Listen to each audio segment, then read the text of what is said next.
Bum bum bum bum bum bum bum bum bum bum bum bum. The Peter Dislike Show. Bum bum bum bum bum bum bum. I'm once again thinking about leaving the United States. I have a few places in mind. I'll talk about that in the video.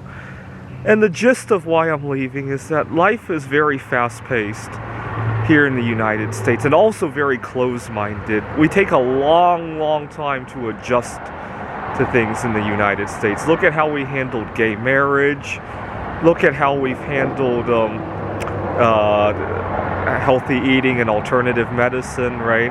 It's a very, all of these novel things have taken a very slow drag, and it's going to be a long time before we recognize solo sexuality.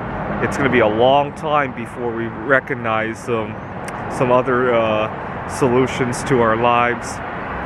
And I don't want to live and die in a world where solo sexuals have yet to be accepted, right? I wouldn't be surprised if it could take till the end of this century before we singles have full rights, right? I really wouldn't. I mean, we're getting there. I mean, it's certainly a lot better today than it was 10 years ago, but very slow, painful drag. And, you know, if I stay in the United States, I may very well live and die as a second-class citizen for being solo sexual, right? And just look at gay marriage, right?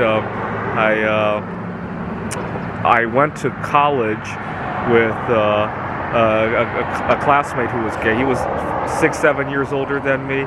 And he went through a lot of prejudice. So, I mean, if I were gay, I'd probably do a lot better than him, right? But I had a lot of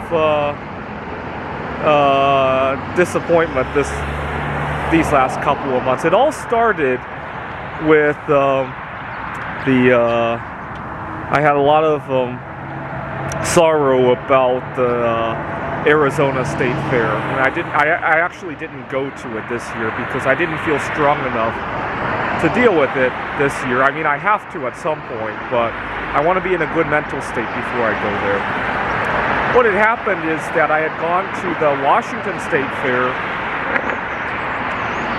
2 years ago, and the people there made a big scene about. You see, some of the rides need two riders to be safely operated. For some, I don't know, if you're a mechanical engineer, feel free to chime in on this. I don't understand why the Ferris wheel would need two people. It's a very heavy piece of equipment. I guess the only thing I can think of is on the ride if somebody were to have some kind of medical event, right? You want someone to be able to flag down the operator. If that's the reason, I get it. Yes.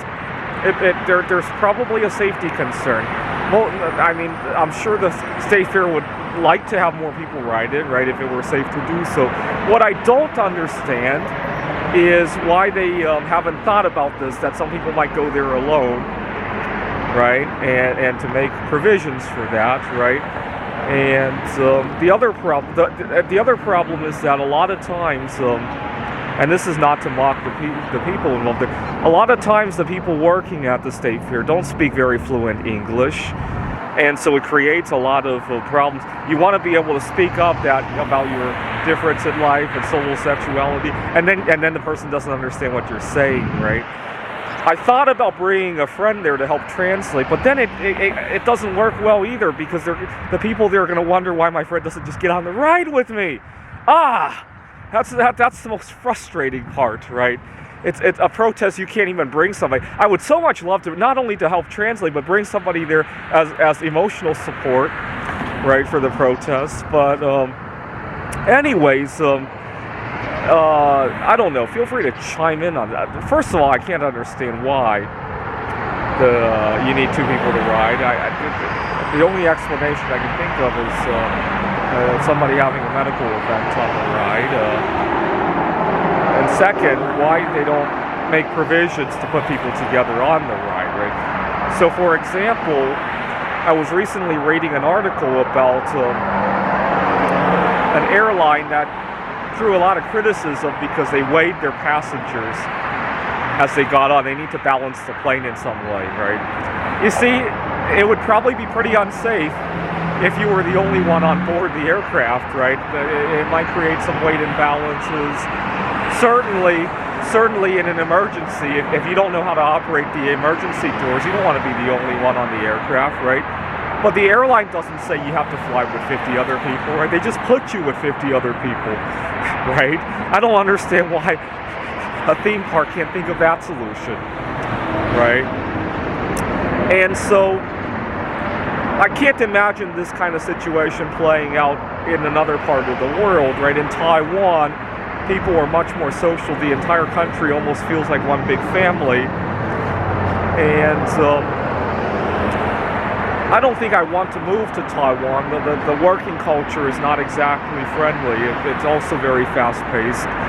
They also don't take a whole lot of vacation, but probably not as bad as the United States, right? I can kind of imagine myself, if I were in Taiwan, having a work-life balance, right? I have family members who have worked in Taiwan, and I think it would be a little bit better in the U.S. Not ideal, but a little bit better in the U.S. What would be much better is I compete in the Computer Olympiad with some opponents from Germany, and this past summer I was competing in an AI game of checkers, and the clock had hit 5 p.m. in Germany, and the guy says, "Oh, it's time for me to go." And he doesn't care where we are in the competition. He doesn't care how fucking annoying it is for me to wake up at 2 in the morning to compete with him. It's 5 o'clock over. He's got to go out and drink beer. You know, they drink a lot of beer over in Germany, or do whatever, right? And so, at the same time that I'm upset with him, because we're in an AI for the game of checkers, the other upsetting thing is that he refuses to acknowledge that the game was like drawn, like we're down to like 4 checkers on the board. He insists on finishing the game the next day. I got to get up at 2, 3 in the morning again to finish that. And meanwhile, he goes out at 5 o'clock to go drink beer, right? It was just kind of funny. At the same time, I was upset about that. I was like, God, I wish I lived in Germany. I would so much love to leave work on time every day, right? Not even 2 seconds late, right? He literally would not leave 2 seconds late. And I know this because I actually synchronize my clock on my computer quite regularly, because I love stargazing events. And I like to know exactly what time it is, you know, especially the solar eclipses, the lunar eclipses, get the right time for the photos. And so he literally checked out as the second it hit 5 o'clock. And that was kind of fun to see. But unfortunately, here in the United States, especially in the big city, especially in Seattle, it was way worse. I gotta acknowledge, I got a better deal here in Phoenix. But people have this tunnel vision of way of life. You know, people go to the theme park as a couple. People go at the board game meetup. People have this certain kind of behavior, and that's 100%, you know, no deviation from it. And I run into a lot of trouble at this board game meetup. I don't want to go there ever again because of how difficult these people have been. Actually, the only reason I've been trying to go back these last couple of times was because of this girl that I liked there. You know, it was kind of dumb of me. Life has to be much bigger than that.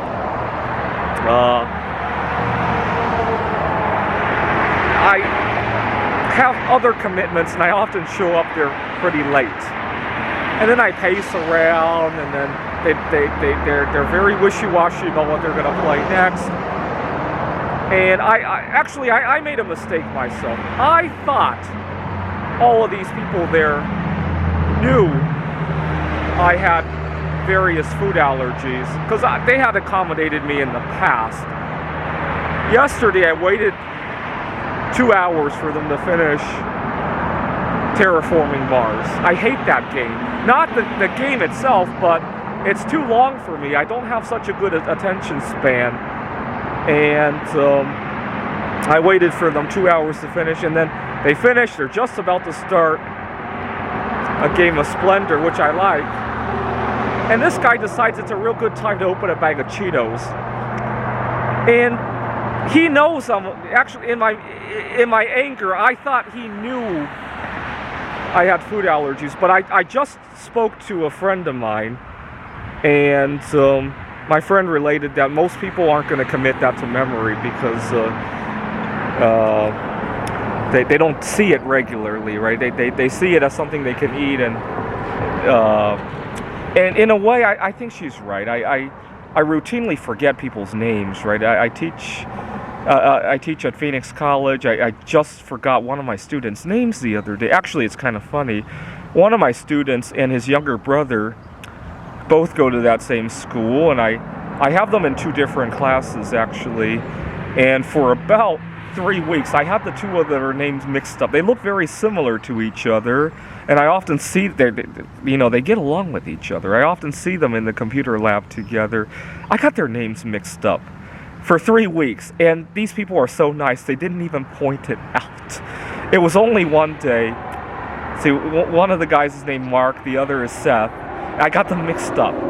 One day I was talking to Seth, and I looked at his folder, and it said Mark whatever, and I thought he had grabbed his brother's stuff, and I put it aside, and then I realized, oh my God, I've been calling you the wrong name for 3 weeks. And I apologized to him. He said, oh, it doesn't matter to me. These guys are so nice. And in my anger last night, I thought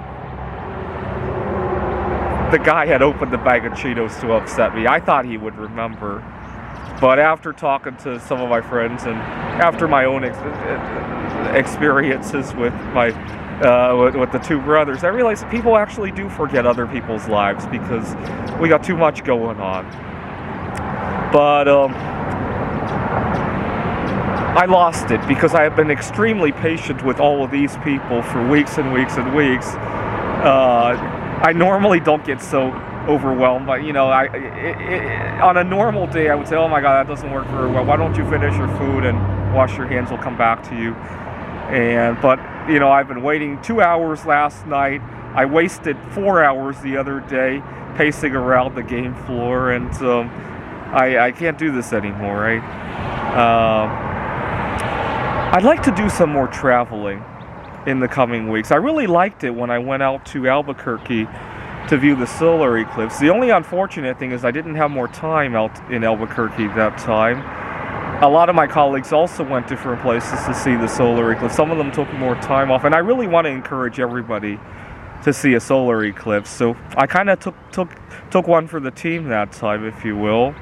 But I'd like to be traveling more anytime, not just during solar eclipses. Or not even traveling more, even just taking more time off here in Phoenix would not be bad either. I really like having some time and space to myself.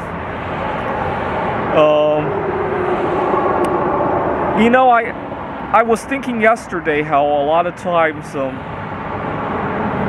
I haven't been taking good care of myself, and I've been this past month bismuth prices crashed, and I've been busy buying it to the point that I get upset about various events. I look at them and they're 2 miles out of the way. I don't want to drive there, and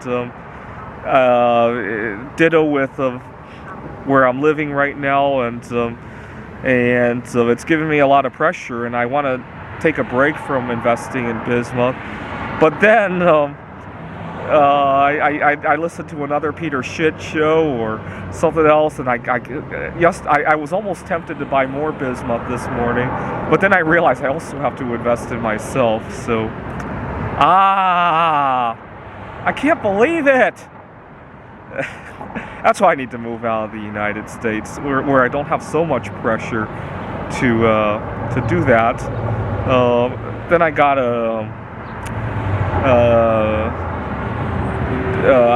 last year when I was living in Seattle, I met a Ukrainian refugee. Ukraine's another place that I thought about moving to. Yes, I realize they have a lot of conflict there, but they got a lot of work-life balance over there.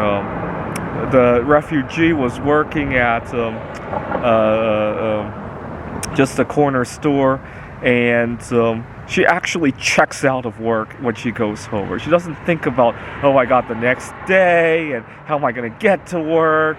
And she actually takes time off to care for herself when she's unwell, mental health days and all that. You would not dare doing it, even at Phoenix College, which would probably be very open to that. You would not dare to check out. I mean, I was daydreaming yesterday about potentially taking tomorrow off, because Friday is a Veterans Day. Then I'd have a 4-day weekend. I can't really daydream about that over here in the United States. If this were in Ukraine, oh my God, you'd ask for it, right? All right. I'll probably remind me to take a pause from buying bismuth if I get tempted in that direction. I really need to be doing more social activities and not constraining myself so much. And my first order of business is to save up to buy another car, because my car's giving me a lot of trouble. It's forcing me to not really think for myself, and yeah. Part of the reason I don't go to some of these other social events is they're not really on the way home from work. I don't want to be putting extra miles on my car. Just a lot of drama, and part of the reason that the trip to Albuquerque was a little bit more painful than it had to be was I kept praying that my car wouldn't break down on the way there, on the way back. I couldn't find a rental car, actually. I was going to get a rental car to make that trip, and all the rental cars were really expensive. I wanted to buy bismuth instead. Remind me to slow down on the bismuth if it comes up again. This is the Peter Dislike Show. Bum bum bum bum bum bum bum bum bum bum bum bum. The Peter Dislike Show. Bum bum bum bum bum bum bum